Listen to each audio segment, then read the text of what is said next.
इस वीडियो में हम अलंकार के विषय में चर्चा करेंगे। तो देखते हैं सबसे पहले अलंकार की परिभाषा क्या होती है। अलंकार दो शब्दों से मिलकर बना होता है, अलम प्लस कार। तो जो है इसकी परिभाषा देखेंगे। अलंकार का शाब्दिक अर्थ होता है आभूषण। तो शाब्दिक अर्थ क्या होता है? आभूषण। जिस प्रकार स्त्रियां स्वयं को सजाने के लिए आभूषणों का उपयोग करती हैं, उसी प्रकार कवि या लेखक भाषा को शब्दों या उनके अर्थों से सजाते हैं। वे शब्द या अर्थ जिससे किसी काव्य को सजाया जाता है अलंकार कहलाता है। अब देखिए इसकी हम परिभाषा इस तरीके से भी देख सकते हैं कि काव्य की शोभा बढ़ाने वाले शब्दों को अलंकार कहते हैं। तो आपको समझ में आ गया होगा कि अलंकार किसे कहते हैं। जो काव्य की शोभा बढ़ाते हैं वो शब्द जो हैं अलंकार कहलाते हैं। तो अलंकार दो प्रकार के होते हैं, दो भेद होते हैं अलंकार के।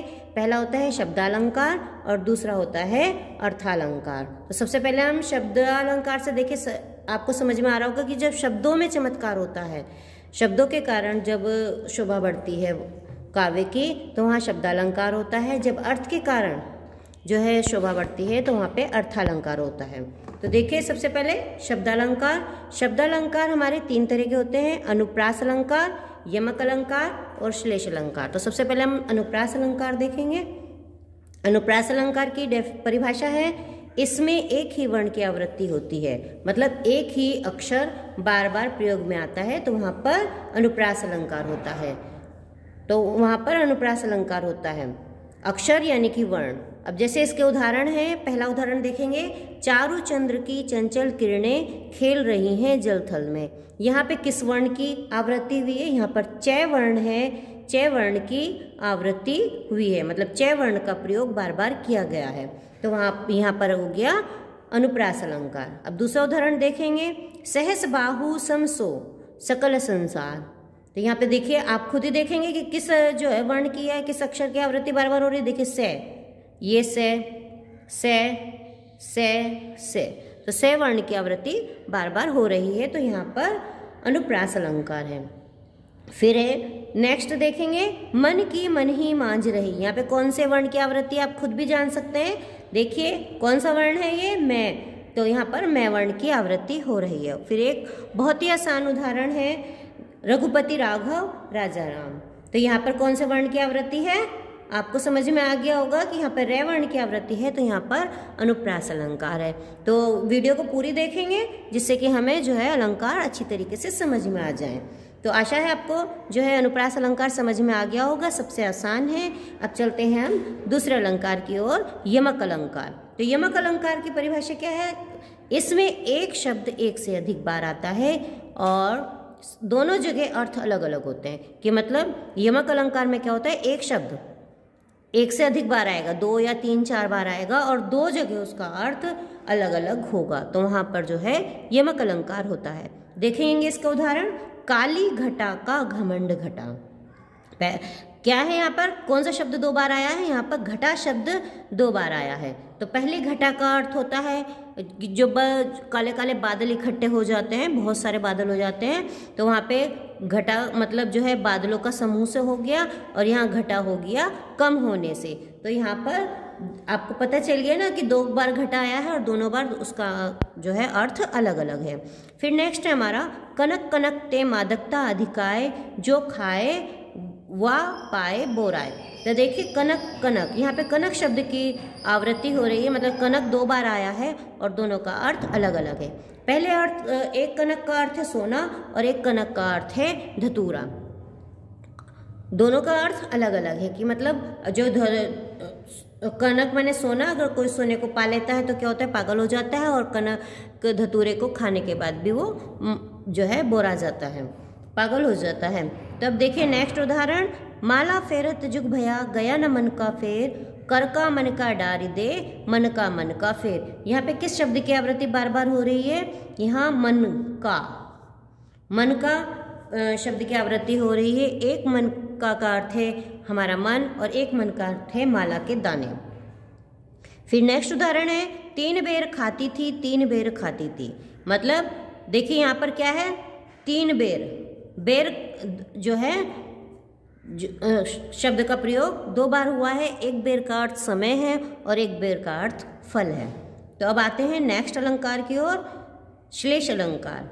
श्लेष का अर्थ है चिपकना, मतलब एक शब्द एक बार आएगा और उसके अर्थ अलग अलग होंगे। एक ही शब्द के अलग अलग अर्थ होते हैं।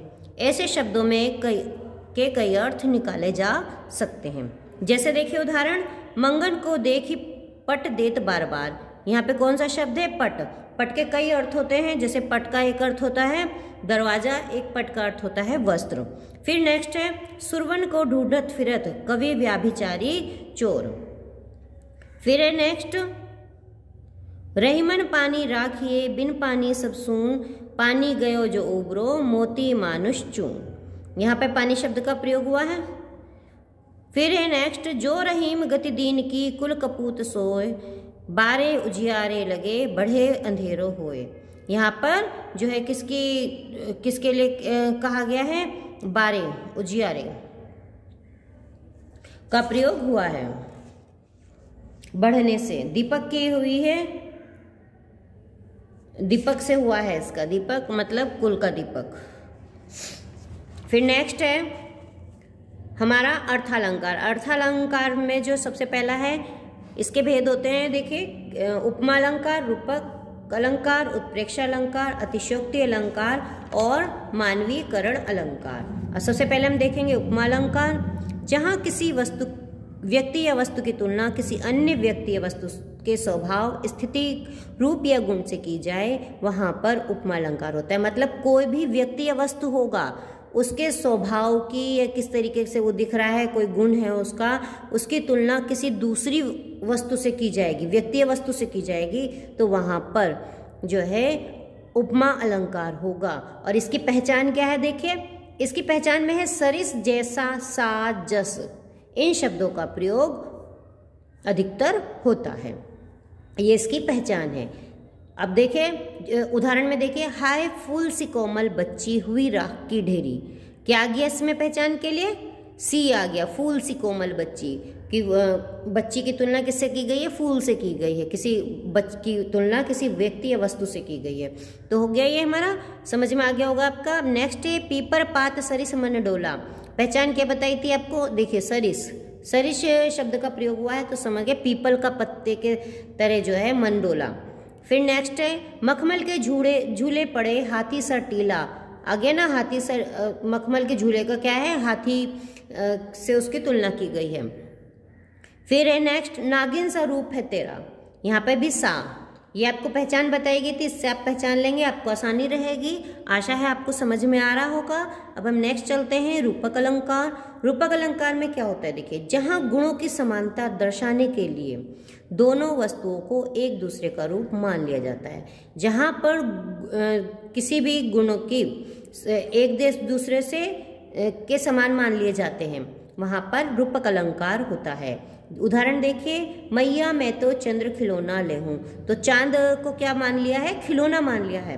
पहचान में आपको ये बताया था ना कि गुण की समानता के कारण एक दूसरे को ही मान लेते हैं। तो चांद को क्या मान लिया है? खिलौना मान लिया है। तो मैया मैं तो चंद्र खिलौना ले हूँ। देखिए आपको समझ में आ रहा होगा। अब नेक्स्ट चलते हैं, चरण कमल बंदो हरिराई। पैरों को कैसा मान लिया है? कमल मान लिया है।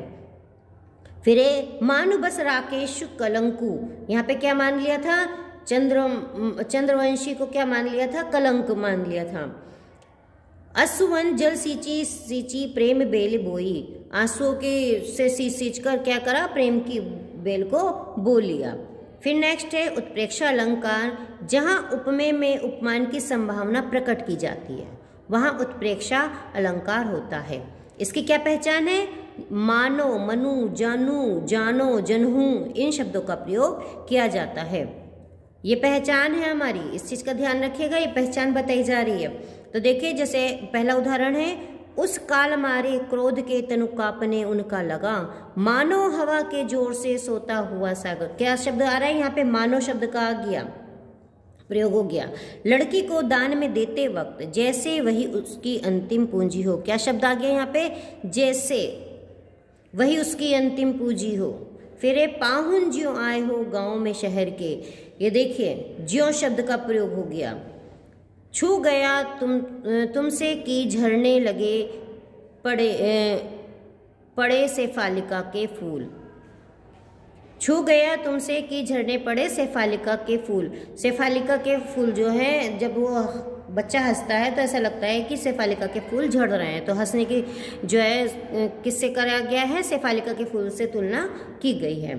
अब देखिए यहाँ पर नेक्स्ट अतिशयोक्ति अलंकार। अतिशयोक्ति अलंकार इजी है। देखिए जहाँ पर किसी व्यक्ति या वस्तु का वर्णन बहुत बढ़ा चढ़ा कर किया जाता है वहाँ पर अतिशयोक्ति अलंकार होता है, मतलब बढ़ा चढ़ा कर जहाँ पर बात की जाएगी जो संभव ना हो और उसे बताया जा रहा है। तो उदाहरण देखेंगे, हनुमान की पूछ में लग न पाई आग, लंका सिगरी जल गई, गए निशाचर भाग। यहाँ सिगरी है, सगरी भी लिख सकते हैं, दोनों सही है। तो हनुमान की पूछ में आग भी नहीं लग पाई थी और पूरी लंका जल गई थी और सभी जो है राक्षस भाग गए थे, है ना। ये देखिए अतिशयोक्ति खूब बढ़ा चढ़ा कर कहने वाला। फिर देखिए नेक्स्ट, देख लो साकेत नगरी स्वर्ग से मिलने गगन में जा रही।